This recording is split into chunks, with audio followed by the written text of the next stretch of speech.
Nidra. And we're the most. You're watching Classic Tracks at Sound Machine Studio.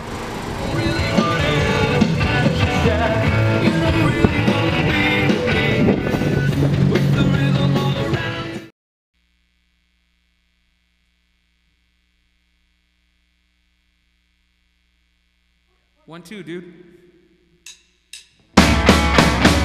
Just one look, and it felt so hard, hard in love with you. Oh, I found out how good it feels to have your love. Say you will be mine, mine forever.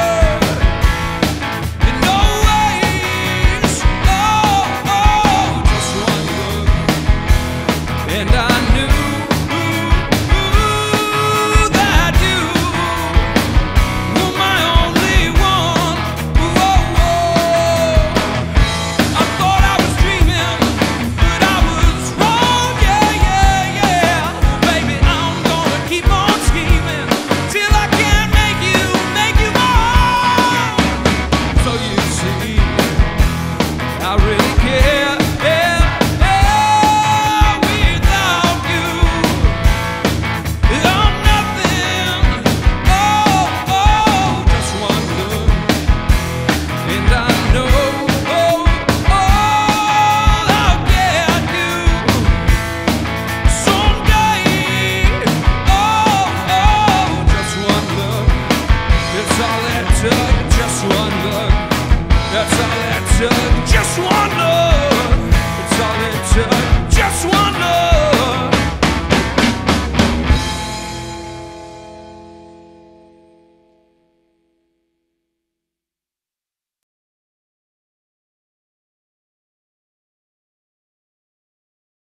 We picked Doris Troy's Just One Look because it's a great song.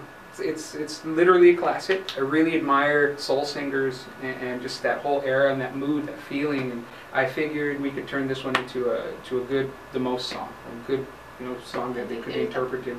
It was simple enough, and I think it was instant for me when Manny presented it to me. I couldn't say no. It was a definite yes. And then I felt great because I was reliving the Cindy Crawford Pepsi commercial from the 90s. We first started playing as a four-piece, and that was a lot of fun. Band members ended up, doing their own thing, and we eventually ended up with a bunch of equipment, and so we kept on playing. I eventually picked up on the drums, and I've had a lot of fun with that so far. So it was cool. We started like I said as that four-piece. Bands have problems every now and then, trouble, and we're the only constantly. So we took it from there, and we started just writing a couple songs, and that's where it's been. So we just released an album, 10 beautiful tracks. We wanted to do 9, but 9's a really bad number. Recording was a blast. Had a really good time recording. You could really catch a lot recording that you wouldn't catch at a show. I mean, sometimes you have these little moments of clarity, but recording, you can really turn the music into what it's supposed to turn into, and in turn, you turn into more of a polished musician. When you listen to it, you're thinking, okay, now this is how I really need to play it, instead of just letting it be all over the place. And I totally agree with that. It was a lot of fun. Hone your skills, get really good. We currently have our CDs for sale, and we have those on our person, but if you're wanting to download anything, this next week we're going to be putting it on iTunes and Amazon. Well, we're in a band, the four-piece band we were in before was a Veloset show, and we were playing in Alice at the Downtown Riot. Really great acoustics in there. It was so fun. You wouldn't get paid anything, but it was so fun. And when you did get paid, you got paid in a pickle wrapper. It was really cool. Well, this one cat walks up to the singer from this other band, and I guess he had brass knuckles, and he taps him on the shoulder and just punches him and breaks his face, like totally breaks his face and bloody, and he just walks out like afterwards, and we're just like, oh, like we just tripped out. And they still played their show though. Yeah, totally played their show afterwards. The big nose and everything. And a little nasal. Great. Really good experience. Being in a band and being in a relationship is pretty cool. I think you live together, you can practice whenever. Nobody's ever late. and if you get drunk, too bad.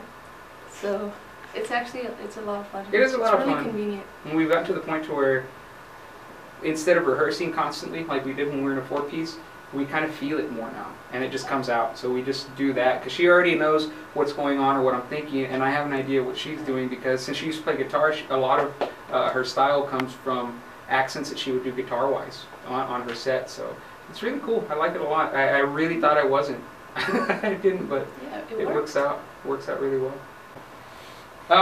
The tone's cool. We found it actually by accident. I had a DeVille that I got at a pawn shop for like $130, and I still have it, and I just love the warm sounds that came out of it. And I had it sitting there forever, and then, you know, as Nidra mentioned earlier, we started accumulating more equipment. So I was just playing, since we were 2-piece, out of the Marshall, because it had a really nice full thick sound crunch. And after we recorded, I found that since we're just a 2-piece performing live, you need 2 tones. So that's where the Marshall and the DeVille, you know, work really well together. I get really nice bell tones with the DeVille and really good thick crunch with the Marshall and a lot of low end because we don't have a bass player. So it works out. I play Jazz Master too. Jazz Master, it's really cool. Put it together. Jimmy Smithwick totally told me that the neck is crooked, but I love it even more. It's a lot of fun. My drums were actually, they were a gift. I kind of went into them a little blind, but eventually, you know, searching for the right heads, I got, you know, different tones. I tried a few out. Eventually came up with the ones I liked, and I think they really complemented the sound. So. Yeah, and it was really nice the way she adjusted the drum sound. Whenever we recorded, Mason actually really brought a deeper, lower tone to her drums, and it really helped fill the gaps and actually turn into the sound that's now the most full sounding. I think, you know, it's great. Mm-hmm. I love it. It's fun. Cool.